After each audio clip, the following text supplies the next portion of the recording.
Hi friends, నేను మీ Dev Bhandari. So ఈ video చేయడానికి చిన్న రీజన్ ఉంది. ఏంటి అని అంటే, నాకు మామూలుగా మెసేజ్లో కానీ లేదంటే ఇన్స్టాలో కానీ కొంతమంది అంటున్నారనమాట. ఏంటంటే, పని చేయకపోయినా డబ్బులు ఎలా వస్తాయి, అసలు అన్నిటిని లక్షలు ఎలా ఇస్తుంది కంపెనీ, అసలు కార్లు ఎలా ఇస్తుంది కంపెనీ అని చెప్పేసి అడగడం అనేది జరుగుతుందన్నమాట.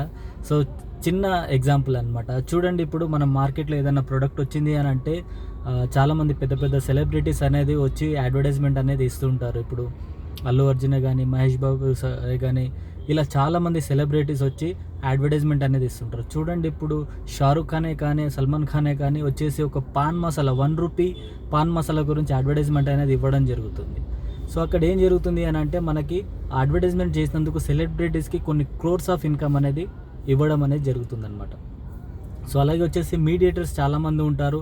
డీలర్ అని, డిస్ట్రిబ్యూటర్ అని, C&F ఏజెంట్ అని, ఇలా హోల్సేలర్ అని, ఇలా చాలామంది చైన్ అనేది ఉంటుందన్నమాట మధ్యలో. ఇది ట్రెడిషనల్ డిస్ట్రిబ్యూషన్ ఛానల్ అంటారు.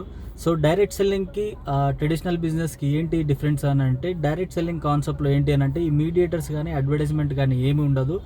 సో వాళ్ళకి ఇచ్చే ఇన్కమే కంపెనీ మనకి ఇస్తుంది అనమాట. సో ఇది అనేది క్లారిటీగా తెలుసుకోండి. ఇది తెలుసుకొని ముందుకెళ్ళండి. సో డైరెక్ట్ సెల్లింగ్లో అనేది చాలా పెద్ద ఫ్యూచర్ ఉంటుంది. Direct selling come network marketing అనమాట. సో డైరెక్ట్ సెల్లింగ్ చేస్తూ మనం నెట్వర్క్ అనేది క్రియేట్ చేసుకోవచ్చు. నెట్వర్క్ ఎంత పవర్ఫుల్ అని అంటే, సో ఈరోజు మనం చేసే పని ఒక 2 to 3 years తర్వాత మనం చేయకపోయినా సరే ఆ నెట్వర్క్ ద్వారా ఇన్కమ్ అనేది వస్తుంది. సో ఏ సక్సెస్ఫుల్ పర్సన్స్ అయినా తీసుకోండి, సో నెట్వర్క్ ద్వారానే వాళ్ళు కోటీశ్వర్లు అనేది అయ్యారనమాట. సో వాళ్ళకి ప్యాసివ్ ఇన్కమ్ అనేది ఆటోమేటిక్గా వస్తుంది. సో మనం చేసినా చేయకపోయినా ప్యాసివ్ ఇన్కమ్ అనేది క్రియేట్ అవుతుంది. సో వెస్టేజ్లో బెస్ట్ ఆప్షన్ ఏంటి అని అంటే ఈ ప్యాసివ్ ఇన్కమ్. సో ఇక్కడ మీడియేటర్స్ ఎవరు ఉండరు, డీలర్స్ ఉండరు, డిస్ట్రిబ్యూటర్స్ ఉండరు, సెలబ్రిటీ ఉండరు.